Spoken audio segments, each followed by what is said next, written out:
Hello there, everybody.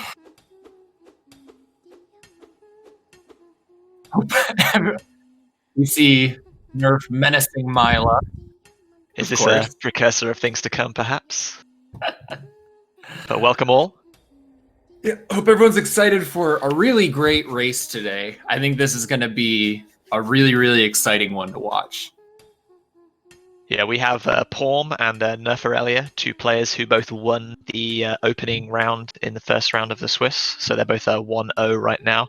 And they both have really close times on the leaderboard and on unverified times from Discord as well. Just about kind of 15 seconds apart. So definitely could go all the way, and they could stay close throughout the whole race potentially, which will be exciting. Yeah, this is definitely, as we've seen in the tournament so far, you know, any race can come down to just like a bad death somewhere. But this is one of those races that has the potential to, barring any major mistakes, they're going to be neck and neck.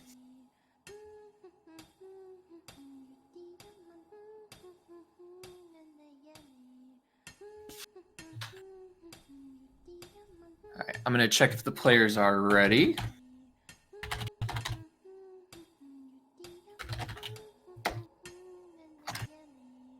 Yeah, whilst we get players ready, welcome everyone. Hope you're all having a wonderful day, enjoying your weekend, and ready for the first of two races in this second round. We've got one more race after this in about 2 hours, and then the second round will be finished, and we'll be knowing all of our next round matchups. So, very exciting day.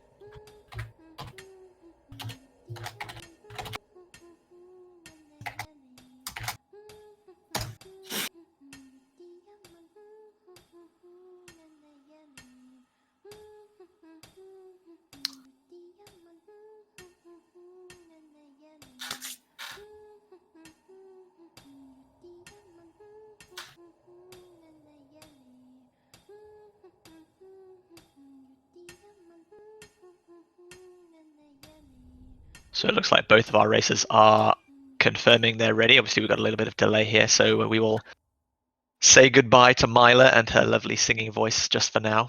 Maybe she will make a reappearance later. So good luck to both runners. Yep. And Gonna we'll let them quickly be getting underway. Okay. Slight delay. Gonna make sure that they're both on the correct screen and ready to go. And then we'll count them down and get ready to start.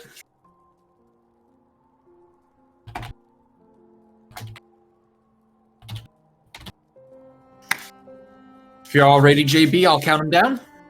Please take it away.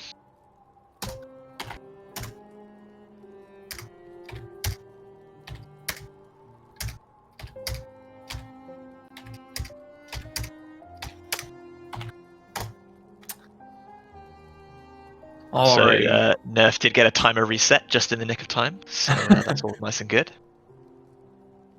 Yeah, slight delay, but players should be getting started here shortly. Get your KP people arrives in the chat.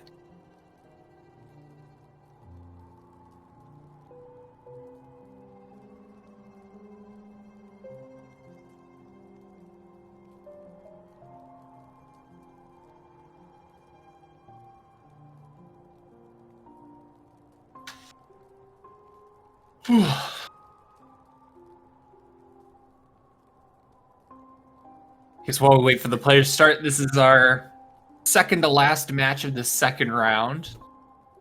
So things are progressing quickly here, getting closer and closer each round. Very exciting stuff.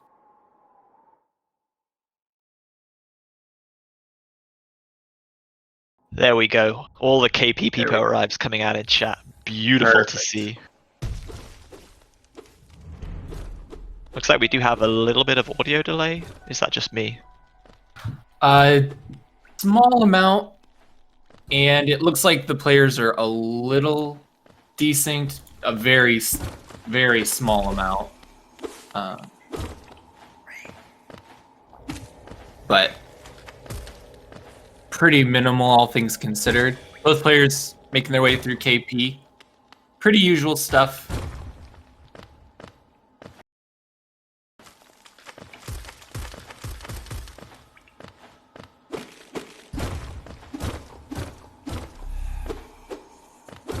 Yeah, we got a very nice sync up right now. Looks like a very solid KP for both runners. Yeah, both Both going to be exiting at about the same time. Yeah, 5207 and a 5190, basically the same time.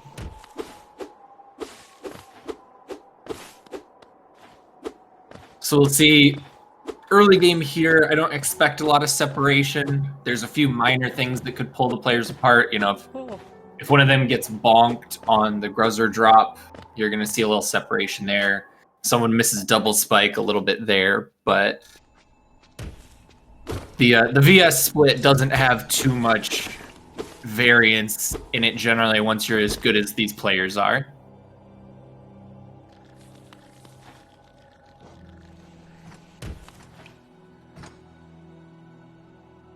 Clean drop from Paum. Looks like Nerf got bonked once.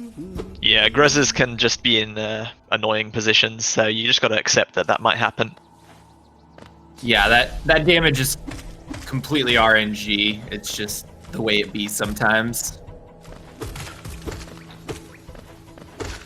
Nerf getting the clean double spike, Paum having to clean up the lower aspid, so they're very close again now. Pretty much neck and neck once again. Just like that, we're caught right back up.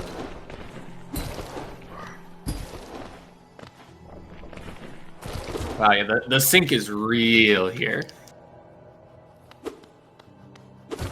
Yeah, it'll be a really exciting race if we're kind of even slightly close like this throughout more of the race. It's almost like the players agreed that they were all going to cut the same grass too, I'm noticing. Maybe that's just every runner cuts that grass. I know I do too. It is a very cathartic feeling to just go slashing at the grass a little bit. You got to do something to keep yourself entertained on the first split. Yeah, until we start getting more of our skills and our movement, it's a little bit of a walking simulator. We just have to get from the key item to the next key item, and then when we get more movement and more spells, then the route really opens up. Right. And of course, we will be getting all of the skills, which means all spells and their upgraded forms, all nail arts, and all movement abilities. We do not need to collect the Dream Nail, though. Well, Dream Gate. We do need Dream Nail. We need the Dream Nail. We do not need the upgrade for the Dream Nail. Dream Nail is our very Dream Nail is slightly asterisk. essential.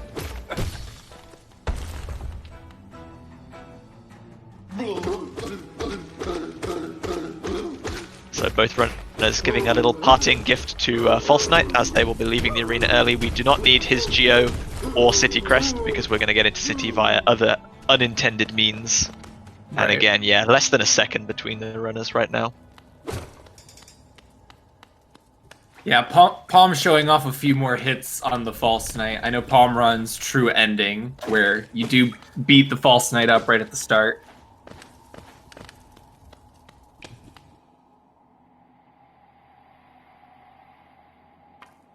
Wow, yeah, within a tenth of a second heading into Mound is crazy. Yeah, both pickups at about 333, 332. So yeah, really good pace for both runners right now. Yeah.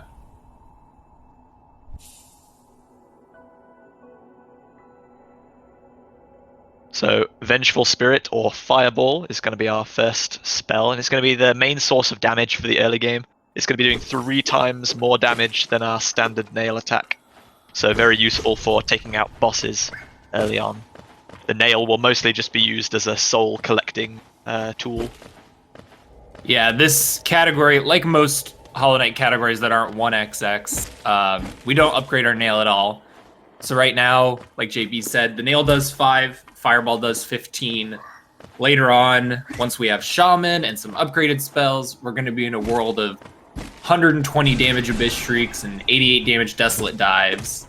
And our little 5 damage nail is really not going to be cutting it at that point. Nerf getting really bad RNG on all the spits here. I think that might have been 5 or maybe 6. So Paum is going to be taking quite a little bit of a lead here.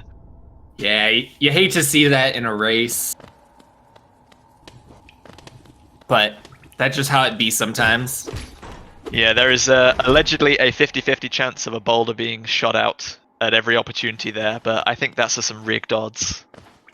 Yeah, they sure tell us that it's 50-50, but anecdotally, I don't know that I buy it. I believe Paum has a recording of him getting 17 or maybe 18 spits in a row, which was quite ridiculous. I'm not sure if anyone's ever beaten that, and they just don't have a recording of it. The tournament record right now, I think, is 11 by Dude Cubed, but I might have missed a match where someone got more. I don't think there's been more, but I could have missed it. All right, Paum getting the first fireball skip. So that's one of the big sort of like tech things in Green Path. We don't really have all the movement yet. So we're going to be relying on the fact that when you shoot the fireball, it resets your vertical momentum, and it also pushes you back just a little bit.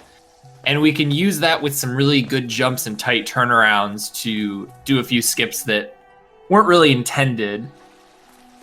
Just move through the area a little faster. The first fireball skip that we just saw only saves a few seconds, but Paum's coming up to one right now that is very major. Saves multiple minutes from having to go around the grand tour of Green Path, and he gets that very nicely. Yeah, the second fireball skip is basically mandatory. There is a backup with the squit, which we see Nerf immediately goes for. Not playing around with going for the fireball again, just gonna take the squit of shame and move on. Yeah, the squit didn't give excellent positioning there. He attacked almost immediately, and Nerf did pretty well to react to that one. Paum's going to have to go around on the third fireball skip, though. Was just a little bit too low when starting the fireball and didn't quite make the ledge.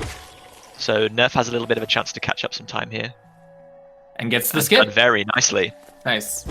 Yeah, and just like that, you can see they sort of catch back up. That third skip, even though it has a very easy backup, it also saves a ton of time. Like walking around, you saw Paum had to weave back and forth to get up there. It's a very long walk.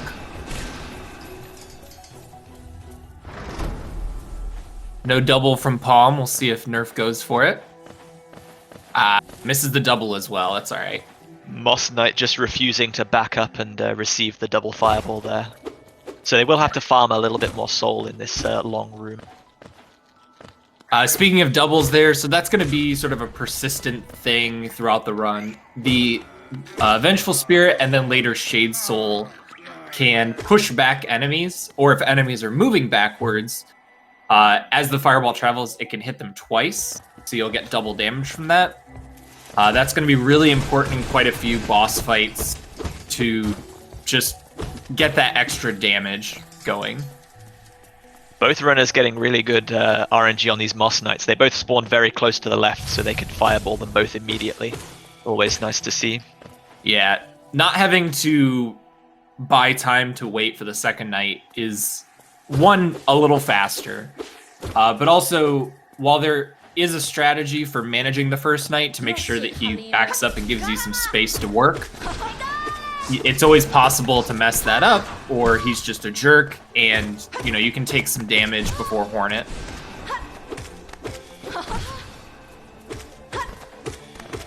So yeah, Hornet, our first boss that we actually defeat to completion, and a very good Hornet from Paum. Lots of doubles, lots of damage dealt in the air.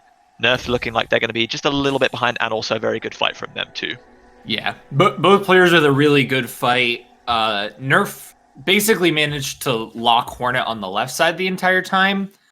The difference there is mostly, I saw Nerf miss one or two nail hits. Very, very minor. Very, very good fights from both players. So we got a time difference of 9 seconds between the two runners right now. So yeah, still very close. Just a couple of fireball skips missed from one side or the other that's swaying the difference. Yeah. And that's honestly after, when you consider that we had a 6th spit versus a 1st spit, that's a 10-second difference right there. With the fireball skip catch-ups and the Hornet fight, the difference we're looking at is basically just a difference in Balder Spit RNG right now. So now we have Mothwing Cloak, the dash, our first movement item. Everything's going to pick up in speed just a little bit. And we're going on our way to get Mantis Claw now, so it allows us to climb walls and lets us get access to a vast increased number of areas. Ooh. Paum taking an unlucky dunk in the acid there. Just trying to go a little bit too fast, maybe. Yeah, Sounds a bit kind of a misnomer as speedrunners wanting to not go as fast as possible, but yeah, it looked like he sometimes tried it's- to get a clip on a platform just to refresh his dash, and I don't know if it was hard to tell on the screen if he didn't quite touch the platform or didn't touch it long enough to get the dash refresh there. Yeah, that's allowed Nerf to catch up by maybe 3 or so seconds. So they're very kind of well synced in like RTA right now, but Paum has just got slightly less time on the loading. Yeah.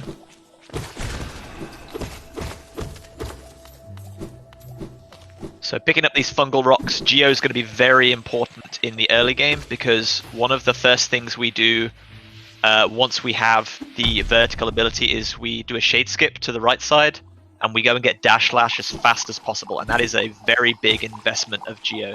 800 will be required, so we need all the Geo sources we can get here that are not too slow to pick up. Yeah, and dash slash being sort of the defining characteristic of the all skills run on 1221. There's just a million and one different uses for nail arts in this category, really.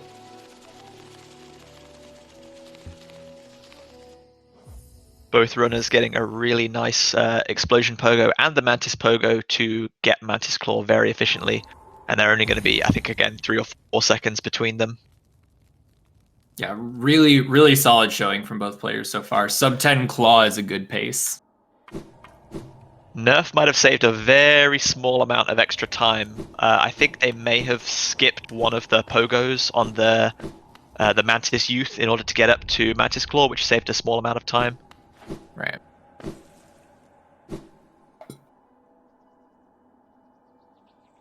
So now we're heading over to Gruzmother. We're going to pick up Shaman Stone, which is going to give us an extra some percent of damage. It's variable on the spell. It's 33% on VS and Shade Soul, and it's different percents on Shriek and Dive and such, but that's going to give us a little boost to our DPS. It's the only charm we're going to have throughout this run.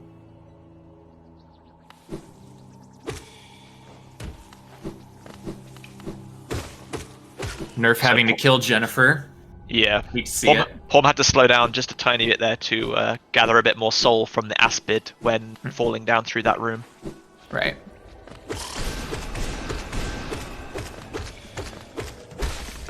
And just like that, Gruzmother is defeated. Yeah, it's if as long as you come in with an appropriate amount of soul, it's a very consistent 3 nail fireballs and then 6 nail hits. Takes care of it real quick.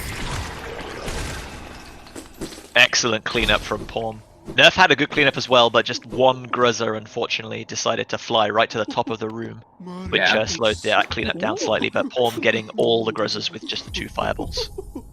Nerf did get the Walkling storage coming out. Saves a very tiny amount of time, but also looks super cool.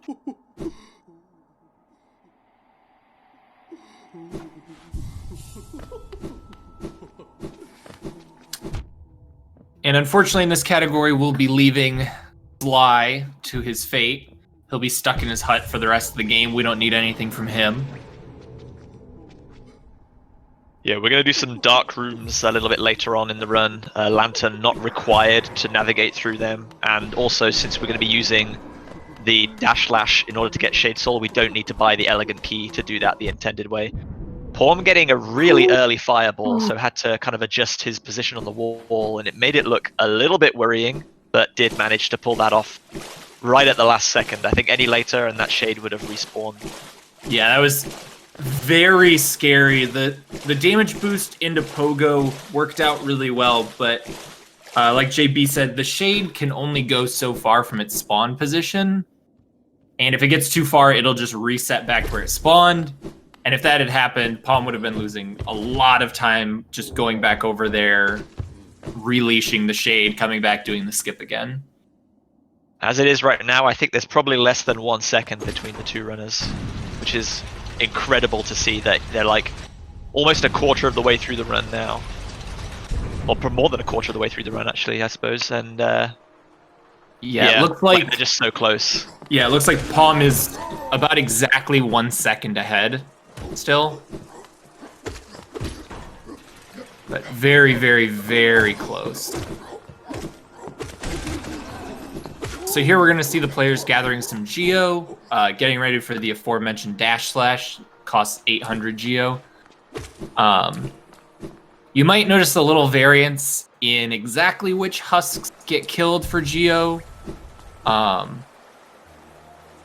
That's a decision. So obviously every husk you have to take the time to kill costs time. And so there's always a decision with the players, just sort of what their geo's looking like, how much they've sort of incidentally picked up in addition to the sort of set sources that we have. They can make decisions like, oh, I can afford to skip this husk, save, a tiny bit of time. Yeah, both players got a little bit unlucky on spawn positions, and geo kind of just exploded everywhere and made it a bit difficult to pick up. But thankfully they do get a quit out here, so any damage taken is not important. And it looks like they will both be exiting back to that King Station bench and going towards dash slash.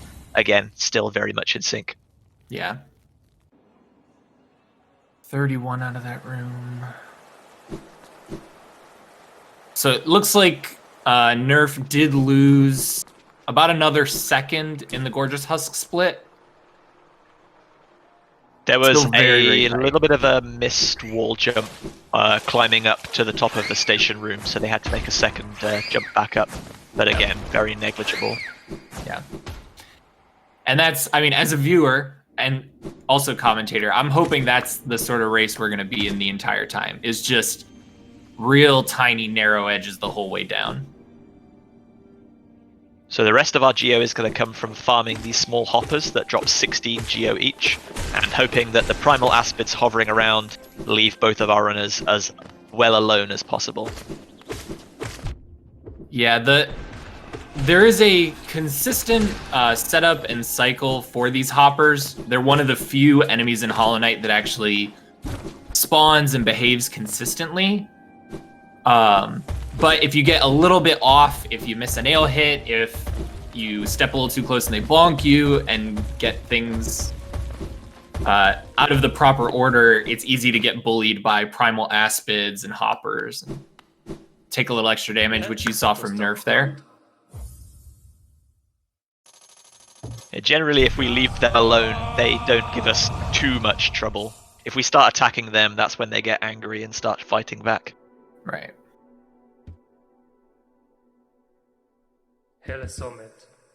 So we see Nerf with 11 geo after dash slash, Paum with 26.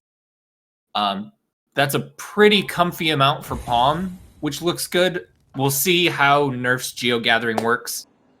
So the next thing we'll need geo for is the 300 for King Station when we come back. And that's really the last spot in the run where geo matters, in terms of needing to like pay attention to the number and collect stuff. So there's a lot of variance in the collection for this one based on how much you get out of Sanctum and things like that determines which husks you need to actually kill. Yeah, Sanctum has quite a lot of enemies that drop large amounts of geo, but generally we don't want to be spending too much time fighting them because they're slow and there's lots of RNG involved in where the soul twisters decide to spawn and whether they decide to shoot us. So generally we kind of want to ignore them and just hope that geo falls in our path, and we'll catch any deficit back up later from these small husk enemies on the way out. Yeah, luckily the city husks are nice and consistent geo sources on the way out. You can see this hallway, they're all just sort of lined up in there for us. The twisters do give good geo, but because they're flying enemies, it tends to just spray all over the place. So it's basically just luck if you manage to pick that up or not. Both players heading up into Sanctum, the one of the favorites of speedrunners. Soul Sanctum presents a lot of challenges. We do have dash slash, which is going to enable us to skip a lot of Soul Sanctum. This is probably the friendliest Soul Sanctum in any speedrun. It's still Soul Sanctum, though. You can still have Twisters spawn on top of you and be obnoxious and things like that.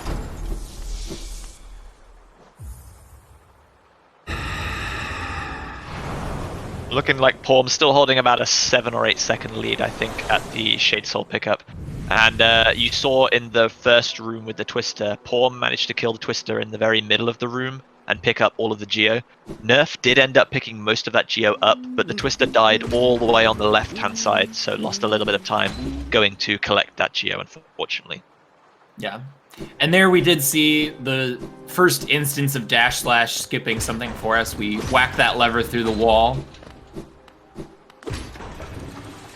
We're going to see another one here to hit that lever. Lets us avoid a room with a couple Twisters. And this Soul Warrior is going to go down very quickly due to the Shade Soul double doing 80 damage. Yeah, very almost clean. A trivial fight right there. Yeah, it's 2 Shade Soul doubles and 4 nail hits will kill it, assuming that all lands. So it's a very, very fast fight. Nerf getting kind of an unlucky Sanctum so far. That's 2 times the Twister has just teleported right in front of them. Thankfully, we do get to skip this affectionately dubbed Hell Room by, again, slashing through the wall to hit that lever. And we're going to be fighting Soul Master to get Dive, our second spell. Right. And hopefully, so there is a quick kill for this fight. One of the properties of Shade Soul is it can hit things through walls. So those soul containers we passed on the way in, the players are going to try and hit those with a Shade Soul right at the beginning, and then collect that and use it to just blast the heck out of Soul Master right away and end the fight super fast. And that is it over. Paum has eliminated Nerf as well. Very close behind. Excellent fight from both runners. Yeah, he was a little bit rude. I didn't see a lot of doubles there. There's mostly just RNG to that. Sometimes Master will teleport so that you can get doubles, and sometimes he won't. But yeah, very clean. Heading into phase 2. So Paum doing the side slashes, and Nerf trying to do double up slashes to farm extra soul here. Paum with a very good cycle, and again Nerf right behind. Yeah, so that how you do those, the up slashes and the side slashes, is sort of just preference. The side slashes get punished a little harder if he fake dives you. It can throw off your rhythm a little more, whereas the just jumping and up slash, you just kind of keep doing it.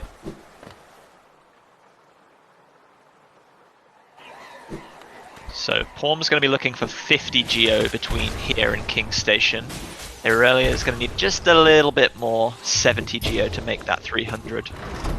Yeah, and 50 Geo, honestly, pretty trivial. On our way out to Kings, we dive through the floor in Spire, and that's like 20-something because there's always 2 husks up there. So Paum gonna have to do very minimal work to collect. Nerf also looking pretty good, probably just gonna have to shoot 1 row of husks.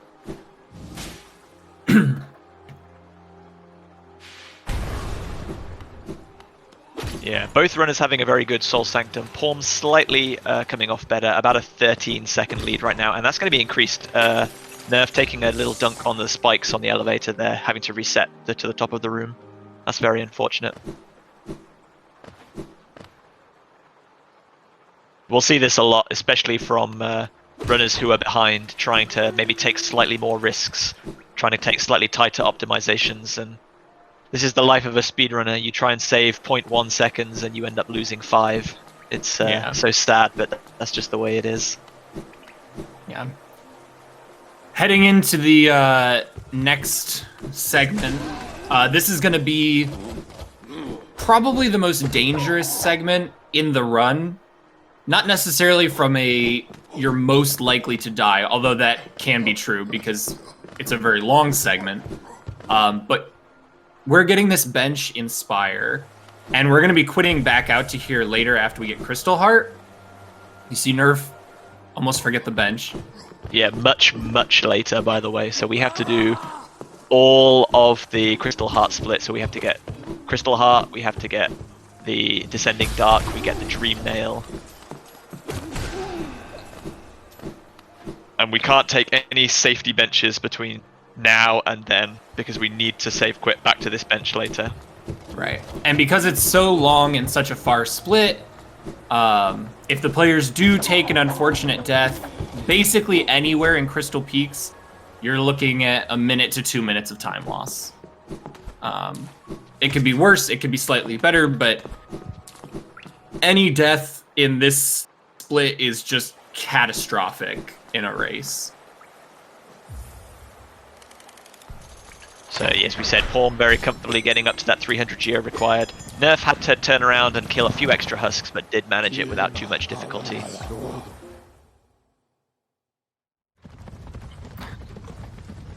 So now in Peaks, the thing we're going to want to watch is what cycles the players choose to take.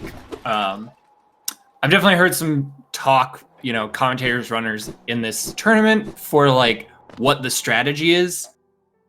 Crystal Peaks is very cycle based, and on a lot of the rooms, they have an option where you can take a damageless cycle that's slightly slower, or you can choose to take a damage, or very likely take a damage, but it's slightly faster. And so there's sort of a risk reward there that in a race scenario is tough because, if you're watching the stream, you see you're a tiny bit behind, that might tempt you to go for some riskier strats.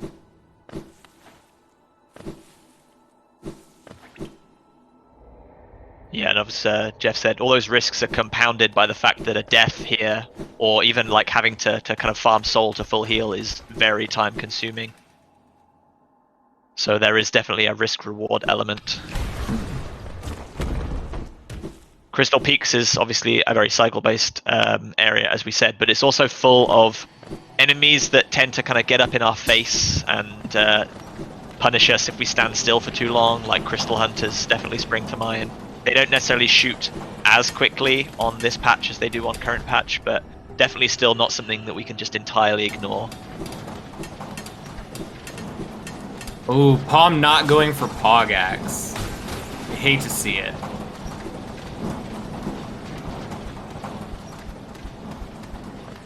Neither does Nerf, okay.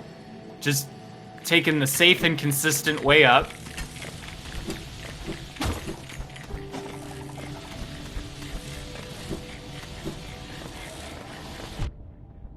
Ooh, Paum going for the God Cycle there. Very nearly gets it. Was just slightly too far to the right, I think. Nerf as well, very close. Managing to make it through with 1 damage. Nerf goes for the right side on the key room. Looks like he went for the damageless cycle, didn't get it, so took an extra hit there. Not a huge deal.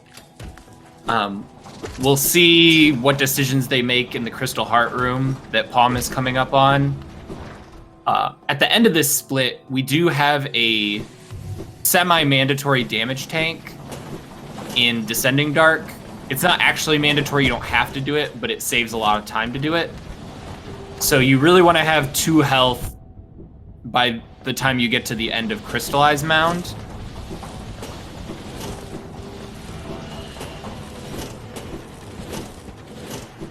Nerf's still going for that fast damage cycle, even now with only 2 HP.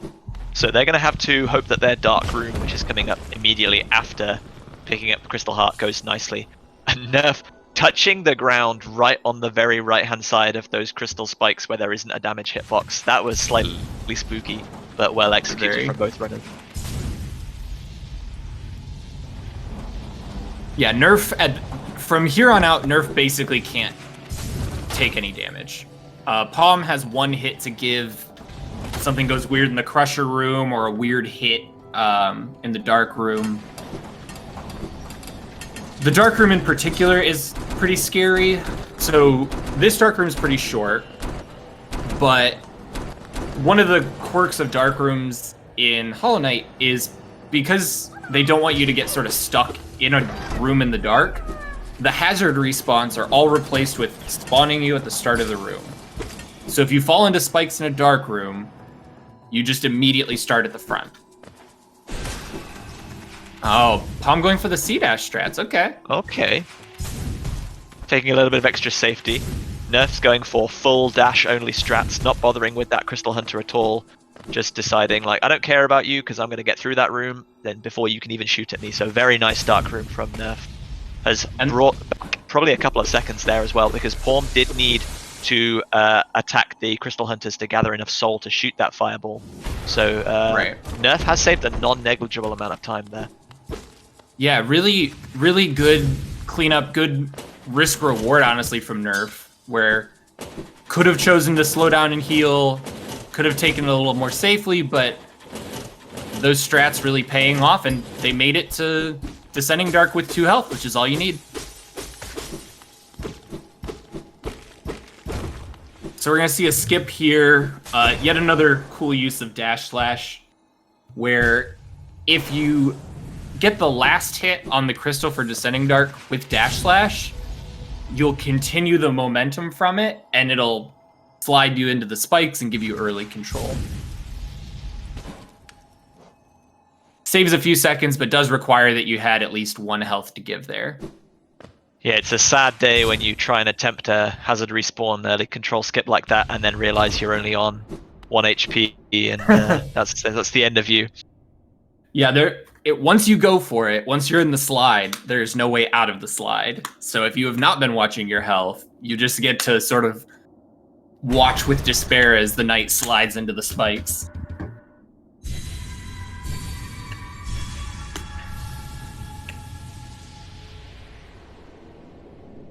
So Nerf entering the dream sequence at 25:51, Paum at 25:41. So a little bit of a lead clawed back by Nerf there. About 10 seconds the difference now. Mm-hmm. Yeah, and now that we're clear of Crystal Peaks, and we are clear, the players could technically fall at the end of this C-dash, but there's nothing to die on here. Ooh, Nerf gets the underplat. You love to see it. Ooh, Paum dashing just slightly too early. That is going to eliminate about 8 seconds. So this is going to be very, very close right now. Yeah, that's basically about the difference that they were apart. So we're going to be real tight going into Watcher Knights and then the Isma skips, which are definitely segments where we could swing either way. If Watcher Knights are jerks and roll around and get separated, you can lose a lot of time.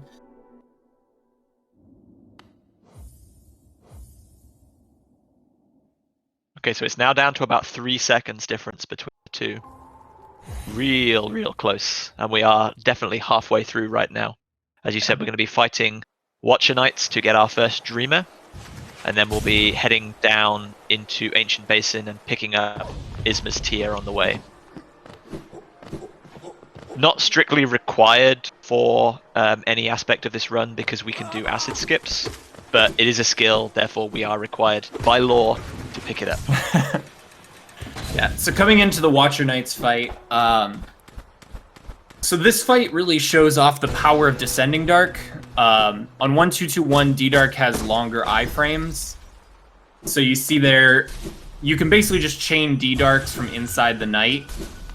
The problem comes if the Knights decide to roll away, like you saw there for Nerf. And if they do, then you have to start doing Shade Souls instead.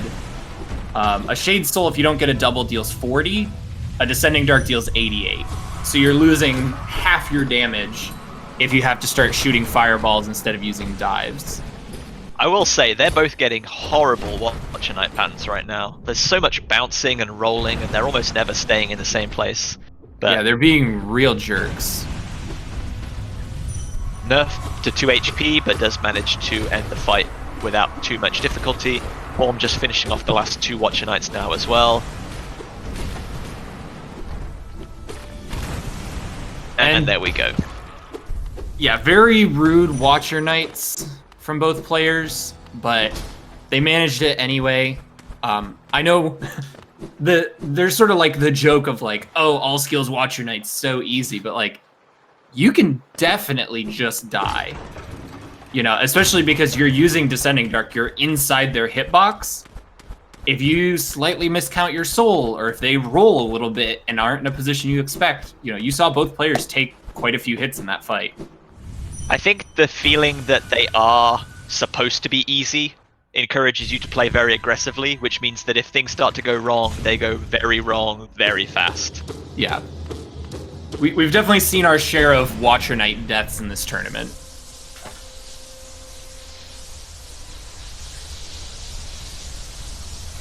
See, 28-49 and a wow. So down to 4 seconds of lead for Paum.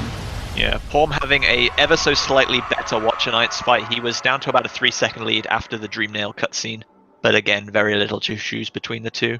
Mm-hmm. So Nerf's going to pick up this Watcher Knight's Geochest 655, and this is going to be one of our only kind of real major geo sources left to buy everything we need for the rest of the run, which is mostly just going to be stations and toll benches and gates and things like that. Yeah, that 655 combined with a couple geo sources that you really can't miss, like the Devout and Beast Den, covers us for the rest of the run. So from here on out, the players don't really have to worry about geo at all. They can kind of just zoom and put that out of their heads. Which is good that they can focus, because we're coming up to the Isma's skips, which are a series of 3 skips. There's a spike tunnel and 2 acid skips that are A, difficult, and B, completely mandatory.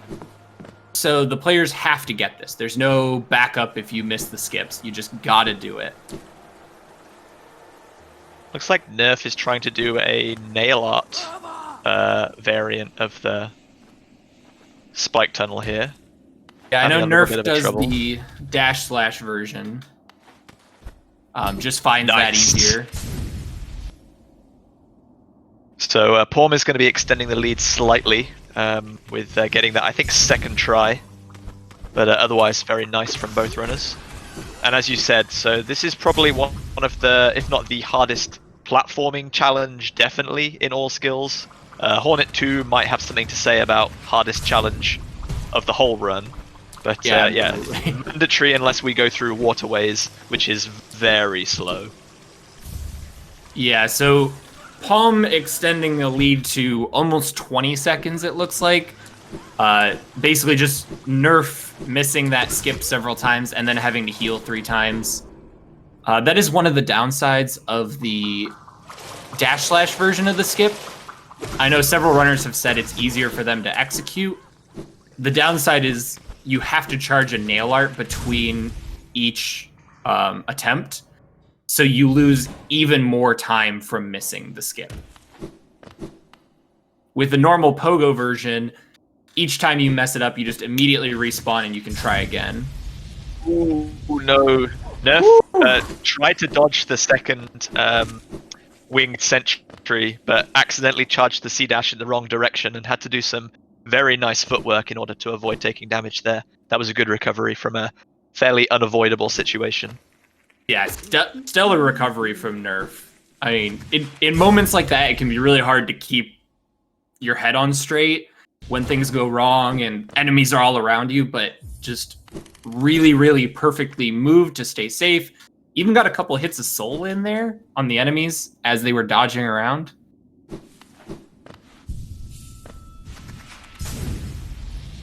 So Paum sitting at the bench about 24 seconds before Nerf at this point, so has built up quite a little bit of a lead.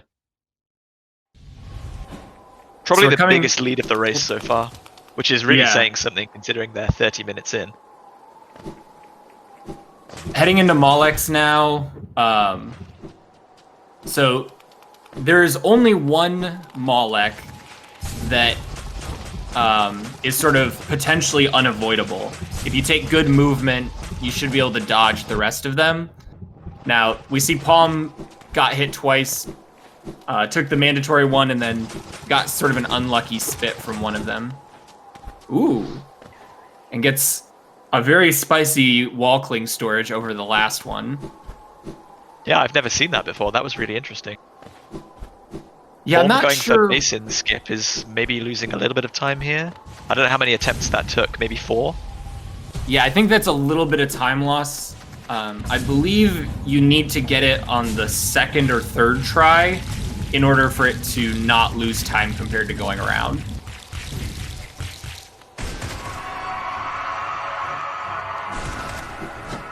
Now we have Broken Vessel. Both players got the doubles to start off the fight. That's a cool 160 damage right off the bat. And very clean fight from both players. Yeah, both fights starting off very early with one of those headbanging attacks that we can just kind of jump on top and dive on Broken Vessel repeatedly. Paum C-dashing a little bit too early before the gate fully opened there. So that's giving Nerf maybe a 1 or 2 extra seconds to catch up. But they both pick up wings without too much difficulty. Yeah, the Broken Vessel fight is sort of deceptively difficult. With Descending Dark, with Shade Soul, Broken Vessel doesn't have a lot of health. It's not super hard. The problem is, like you saw for the players, you're going to take usually 1, maybe 2 hits on the way through the Malek room. And if you get unlucky or you make a mistake, you're taking 3, potentially 4 hits. So you're basically never at full health for the Broken Vessel fight, which means mistakes can be sort of immediately fatal depending on how the room before went. Yeah, as Jeff said, when you want to start that fight up with the 2 Shade Souls and hopefully get 160 damage, you really can't afford to be healing going into that fight because you're just missing out on so much damage, which is just going to have to catch up later.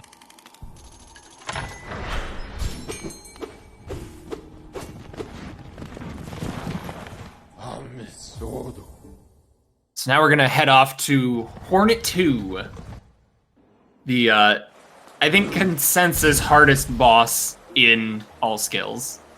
Yes, so certainly in this patch. In current patch, the Hollow Knight fight is quite a bit faster, and one of the Flame Pillars attacks does double damage, so that is quite a hard fight compared to in this patch.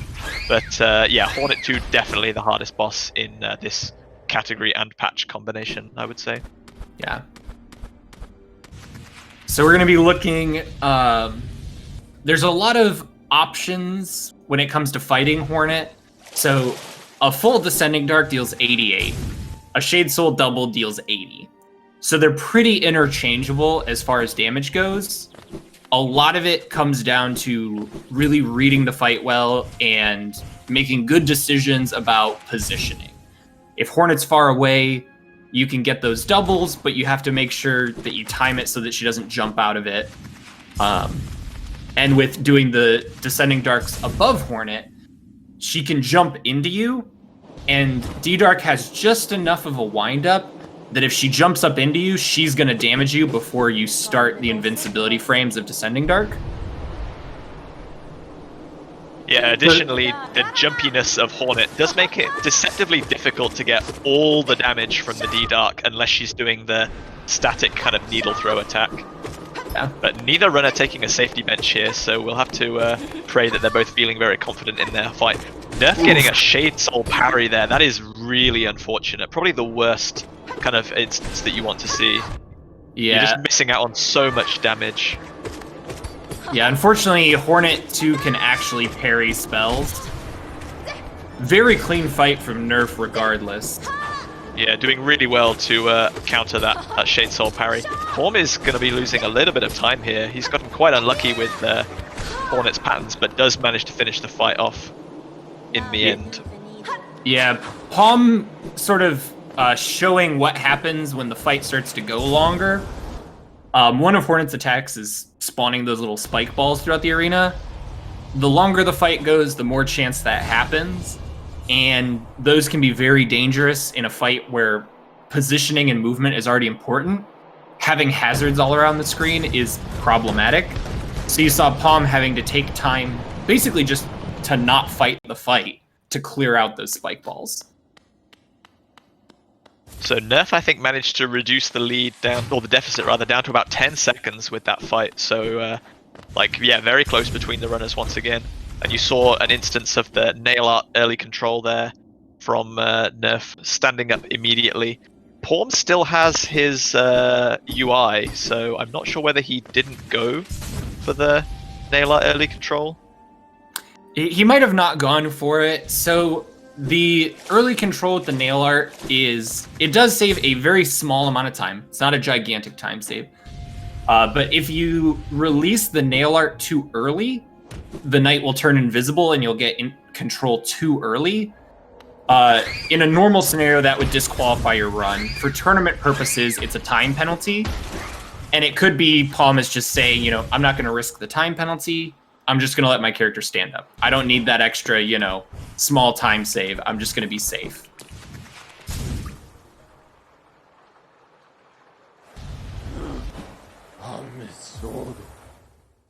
So both runners are now going to be acquiring our second Dreamer, Umu, and whilst we're in Dirtmouth, we're just going to go and grab Cyclone Slash from the Howling Cliffs while we're on the way.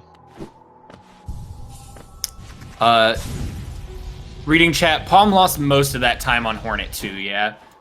Nerf had a pretty good Hornet 2 fight outside of the double parry, and Paum did not have as clean of a fight. So Nerf's going to be going underneath King's Pass via Fury of the Fallen in order to get up to Cliffs. Paum is just going to opt to go all the way over the top, which I believe is slightly faster. I'm not sure on the numbers there, though. I don't know by how much, and I've seen Nerf do that before. I don't know if that's just a strat they're more comfortable with or what. I believe it's slightly slower because you don't get to keep that C dash at the start going the entire time. I'm seeing Boomer strat in the chat, so that checks out.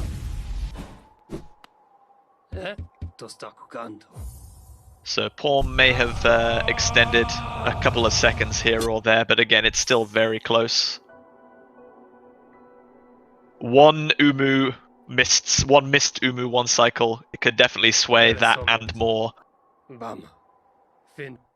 So when we fight Umu, we're going to try and get a position where we can put Umu slightly out of bounds and then fire off some Shade Souls that are all going to double, and we'll be able to kill Umu outside of the arena in one single cycle. If we miss that one cycle and Umu kind of goes invulnerable again, we have to wait for Quirrell to make it vulnerable once again. So that's going to cost maybe 15-20 seconds, depending on how quickly we get the 2 cycle after that point. Right. And this is another potentially RNG choke point. So the 1 cycle setup is consistent, relatively speaking. I mean, you still have to execute. There's still a little variance in there, but is relatively consistent. Umu, however, has a chance to do an extra attack. And if that happens, it can be very difficult to recover the 1 cycle. It's doable, but it can be particularly difficult because now they're sort of out of the position you expect Umu to be in. I'm pretty sure Paum just tried to do a Crossroads acid skip there without realizing that he has Ismas and just gets sucked into the acid. He doesn't need to do that one. Or is it actually can you actually still do a C dash through the acid there without being sucked in? I might be completely misinformed. I don't believe you can do one there. I know you can't do QGA with Ismas. I don't believe you can even do the Crossroads one. But yeah, the any percent or TE muscle memory from Paum is just a little too strong there. I couldn't tell whether that was just a muscle memory thing or if he had like some huge brained play that I wasn't aware of. It's very possible. So we're going to try and put Umu all the way on the right border here and then throw it out of bounds with Shade Souls.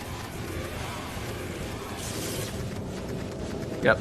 And setup looks good from Nerf, so we'll see if they get the execution. 1, 2, 3, 4, 2. And they got it. Yeah. You can see there was a little bit of a delay there where Nerf was just waiting for Umu to be pushed out of bounds by the 4th nail hit. We need Umu to be out of bounds by the time we shoot the Shade Soul, or the first one doesn't double, I believe. Paum does miss the 1 cycle though.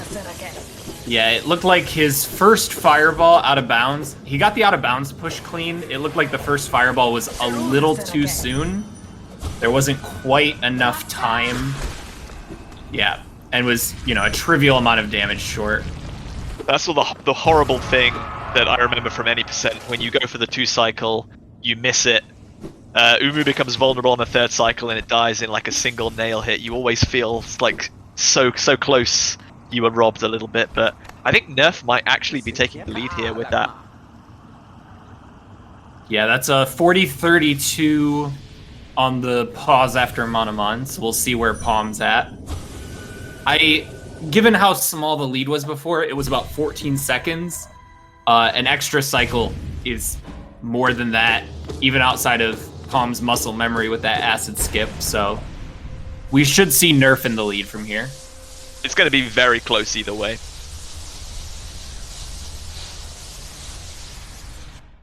Yeah, we got a 35 on that, so 3 seconds. So Nerf takes the lead for maybe the first time, or like the first kind of lead in certainly a while.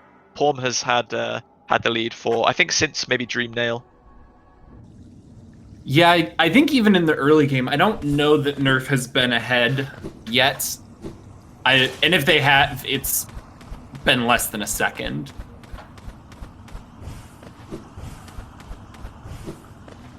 So nice use of Cyclone Slash there to break that little wall very quickly.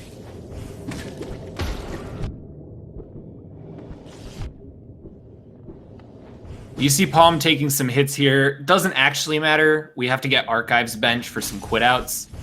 So getting hit on the climb out after Monomon really doesn't matter. Yeah, we want to be picking up our 3rd Dreamer and then going to clean up things in the Abyss as soon as possible, but Great Slash is a little bit out of the way. It would be faster to go from Green Path Stag Station, but Geo is so tight at the beginning of the run that we can't really afford to get that, so we have to go up to Green Path once again from Teacher's Archives, and then we save and quit back to that Archives bench that you saw both runners stop at after we've picked up Great Slash. Yeah, both Great Slash and Howling Wraiths sort of just out in the middle of nowhere. So this is the closest we come to them with the tools to actually get them. Obviously, we're in Green Path earlier, but we don't have Crystal Dash or Wings to go get Great Slash.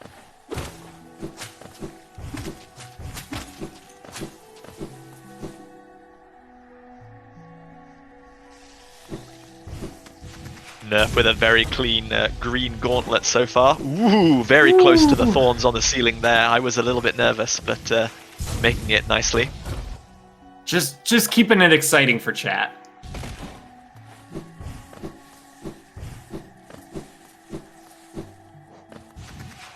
Yeah, that's not a C-dash, Nerf. We just little short distance there.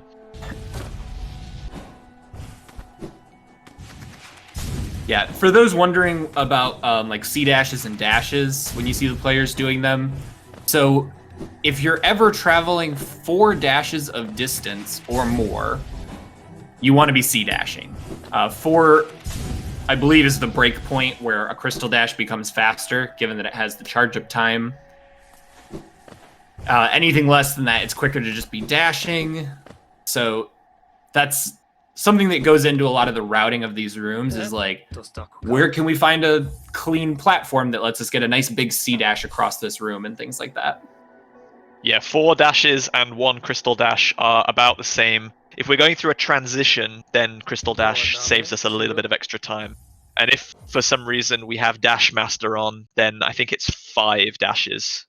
Because obviously we can refresh our dash just slightly faster. Yeah, once you have Dash Master, it's very different math. Alright, off to the Howling Wraiths arena. Which I have been told by numerous people in the community that there actually is a consistent way to do this arena. I don't believe it, because it's never happened to me. I think it's basically just random nonsense and I'm flailing around the whole time. But I've heard you can do it consistently if you know what you're doing. Well, this looks like a very nice setup from Nerf, but as you can see, if anything goes ever so slightly wrong, you have to kind of adapt on the fly, and I think I agree with you, Jeff. I've seen that arena maybe tens to maybe even 100 times, and I don't feel like I've ever seen the arena go the same way twice. Oh yeah, Nerf pulls that off really well. One squid was slightly out of position, and so they weren't able to do the D-Dark that you would normally do at the end to clean all of them up, but otherwise, that was a textbook Wraiths arena. Ooh. Paum shooting Shade Soul just slightly too low there and missing one of the bench fires.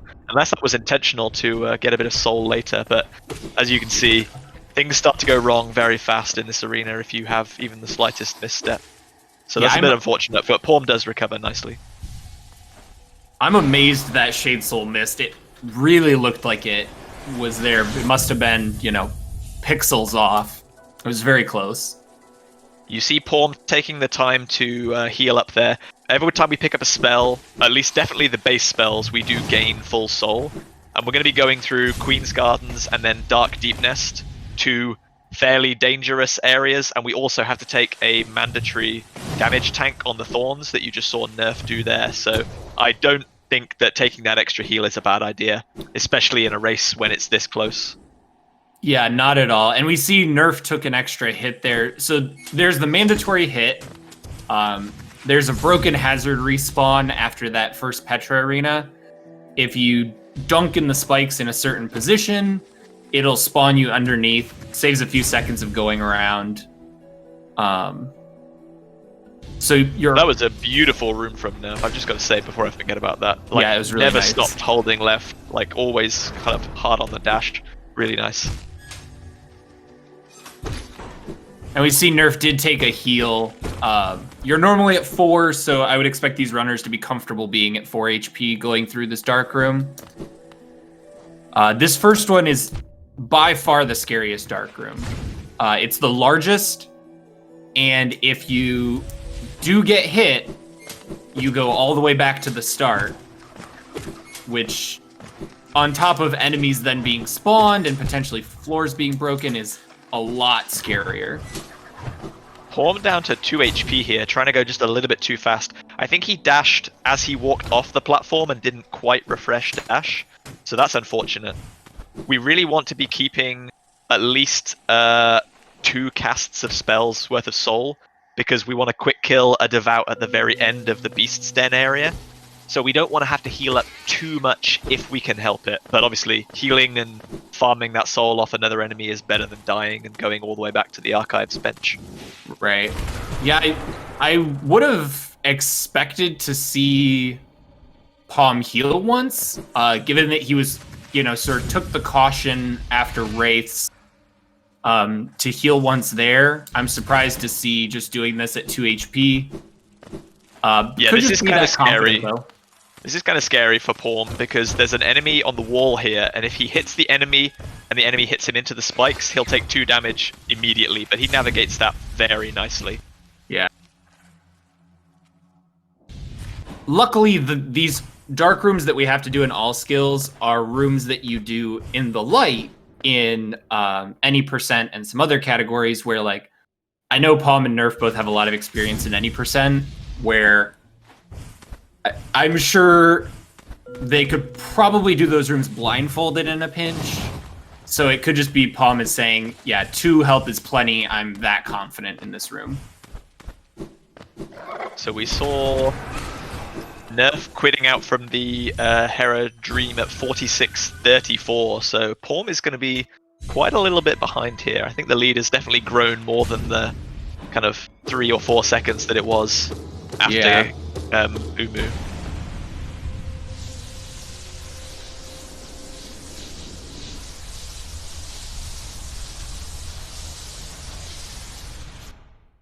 $46.50, so 16 seconds. 16 seconds, yeah, and there really isn't that much in terms of areas left to go in the run. We just need to make a trip back to the Ancient Basin, and we're now going to do the Abyss. We're going to upgrade our Howling Wraith spell into the Abyss Shriek, and we're going to pick up Shade Cloak, the upgraded dash.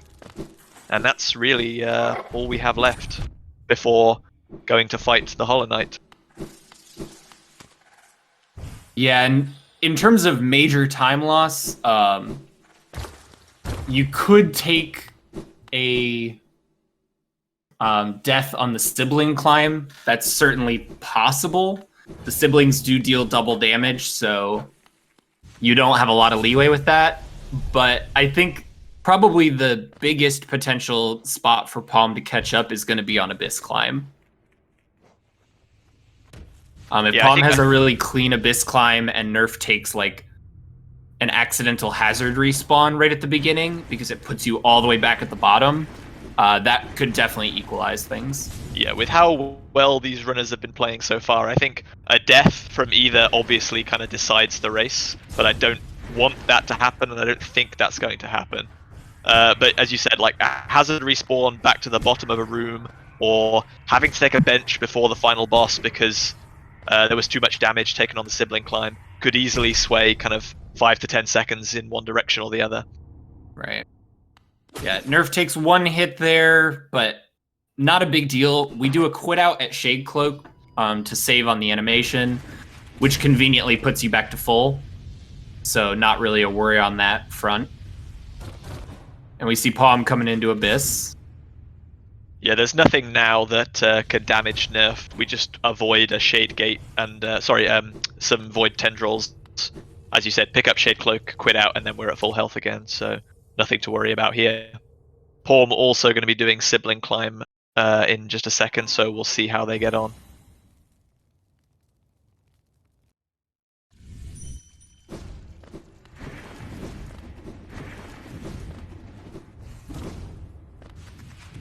Getting very close to some siblings there, but making it look pretty easy. Just missing a wall jump at the very end, slowing down a tiny bit, but otherwise very clean.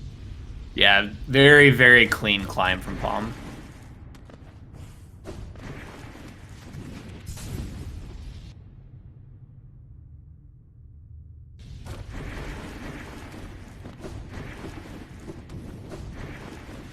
Whew. Nerf almost goes into some Void Tendrils there.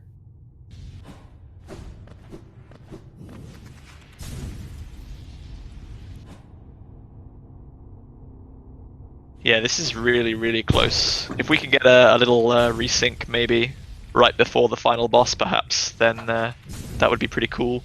I think there's probably less than 10 or 15 seconds difference between the two right now.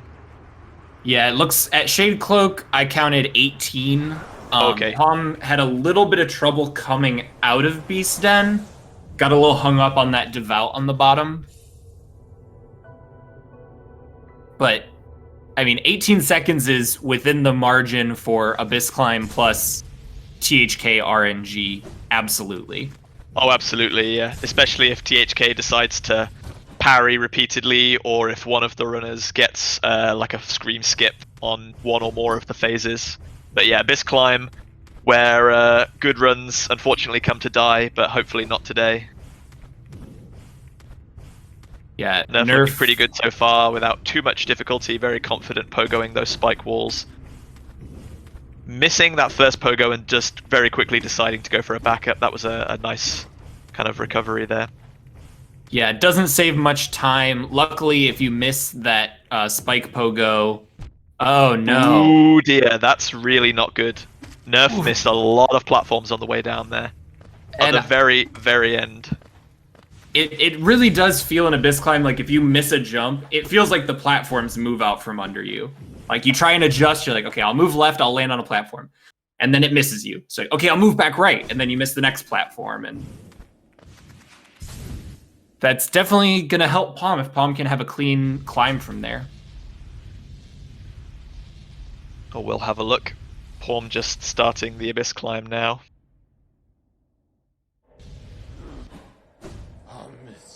I wonder if either runner knows, if they're watching the stream, what the kind of time difference is, and whether they go for more risky strategies and like more damage trades during the final boss, knowing that that could be the difference between a win and a loss. Paum going up the right side of that spike wall, which I haven't seen before, but making that look very nice.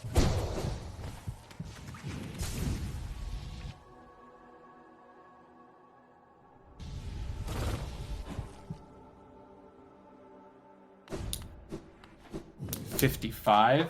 So we're 12 seconds apart now after that climb. both runners look like they're going to have the exact same amount of soul going into the fight, so they'll be able to open up with potentially 2 Abyss Shrieks if THK is nice and decides to just stand still. Yeah, notably Paum at 4 health, not 5. We'll have to see if he benches here in Dirtmouth or if he decides. He is just going to go with it. Yeah, I think just going for it. I respect that. He has to just trust that if he dies, then the race is over anyway. So yeah, I'm definitely a fan here. You know, you want to play safe in the middle, but at this point, like, you're at the end. You just gotta go for it. You gotta risk it for the biscuit.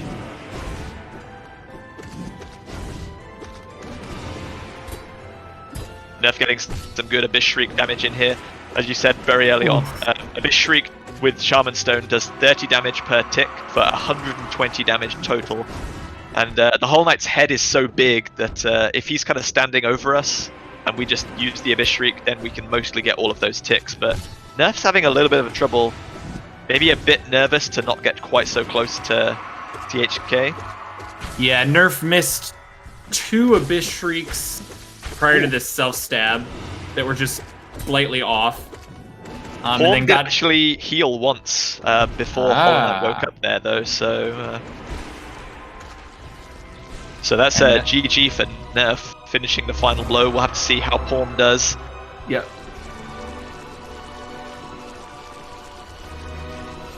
Either way, this is going to be a very good time for both runners.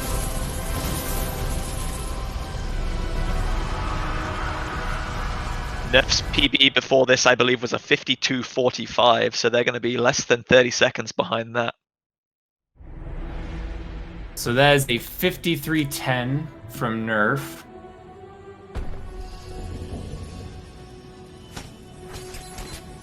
Oh, Paum just missed the Scream skip there. He could have finished with the Abyss Shriek there. THK had just a little bit more health than we thought. This is going to be very, very close, guys. Yeah. GG to both runners, but I think Nerf might just take this based on how long this animation takes. Yeah, I want to say it's like 20 seconds-ish or something like that. Maybe not quite that many. Wow, what a race!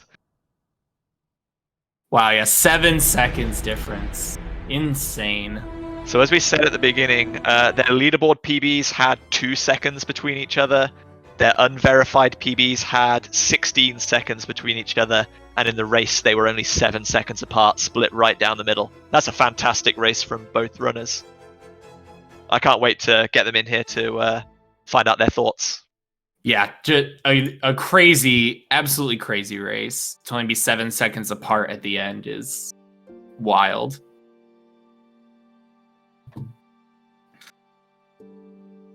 So yeah, we'll get the runners on in here when they're ready.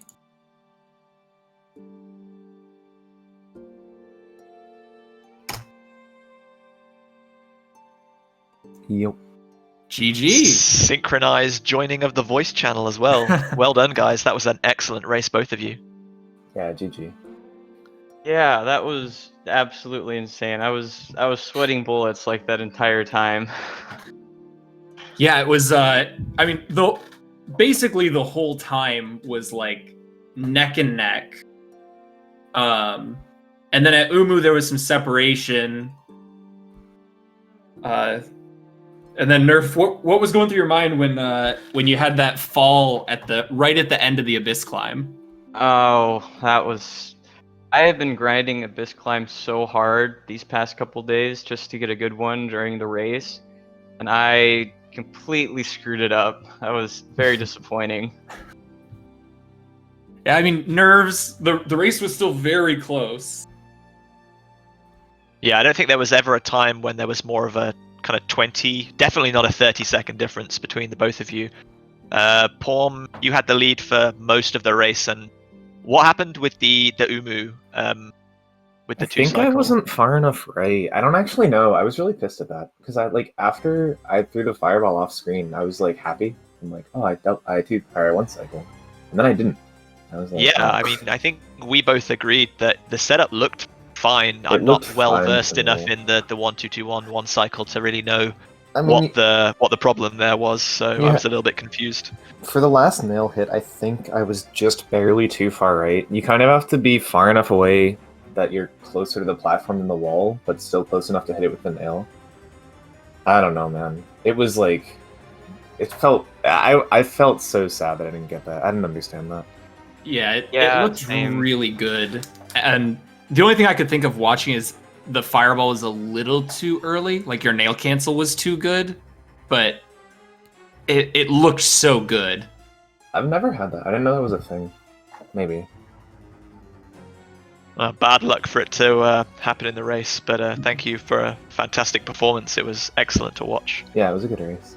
Yeah, I We're- really didn't want like either of us to have like some Umu BS during the race, so that was just really unfortunate. I was upset at that too. I saw it and I was just like, that totally should have been a one cycle. Mhm. Were you both watching the restream throughout then? I wasn't. Yeah, I was. Almost. Okay. Yeah, it's an incredibly tight race. Honestly, like the one cycle, obviously there was some like very small movement things. Watcher Knights was pretty rude to both of you. Okay. Yeah. I know it was rude to me. Yeah, it was. They were gigantic jerks. I know there was some spit difference. I think Oh, yeah, I Paum got got full a Paum got a first and Nerf got a sixth. Yeah, not a great way to. We were like perfectly in sync on stream up until then, and then. Yeah. Yeah, I missed the third fireball skip though. Mm-hmm. Yeah, I missed the second, which is unfortunate. Yeah, you both made very, very small mistakes in different places, but it worked out that you were very close throughout, like, almost everything. What really brought it back, which is, I think, one of the least things I expected, was on the Dream Nail sequence, Paum. Your dash was just a tiny bit too early, and Yeah. I've had that happen, and it's such a silly way to lose like 8 seconds, and you kind of hate yourself, so I felt a bit bad for that. Thanks. Nerf, what did you think about your Hornet 2 fight? Because I think you got 1, maybe 2 Shade Soul parries, which were a bit unlucky, but the fight was over before it even started, so Yeah, it I looked like a think- really good fight. Yeah, other than those couple little hiccups there, I think that's probably one of my best fights so far. And before I started streaming, I died to Hornet like multiple times while I was practicing, so kind of a little worried there going into the fight. Getting all of the bad luck and all the bad vibes out the way before the race. Exactly. Yeah. Only the real one matters. Yep. Good. Either of you have anything before we wrap this up and send it off? Nah, I'm just like, I don't know. I'd like to ask someone that knows why that didn't one cycle. Because, like, I would do the exact same thing again, basically. But that's neither here nor there.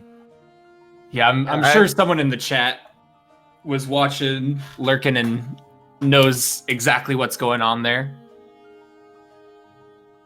I want to say it's definitely one of the best races of the tournament so far. That was really great. Yeah, I'm happy it was a good race. I'm happy neither of us, like, died to lose, like, 2 minutes or something. Yeah. Yeah, same. Well, all right. GG to both of you. That was a great race. It was awesome to watch. Yeah, thanks guys, that was great, and obviously best of luck in your remaining races and for the rest of the tournament. Yeah. Thanks. Yep. GG's. So we'll be back with another race in about 45 minutes, I believe, which is going to be the final race of this Swiss round 2 between Muri and Rhino. That's still going to be on this channel, I believe. So go grab yourself something to eat, something to drink, have a little stretch, and we'll see you all back very, very soon. Thank you for watching, and thanks SpeedGaming for having us. It's been a blast.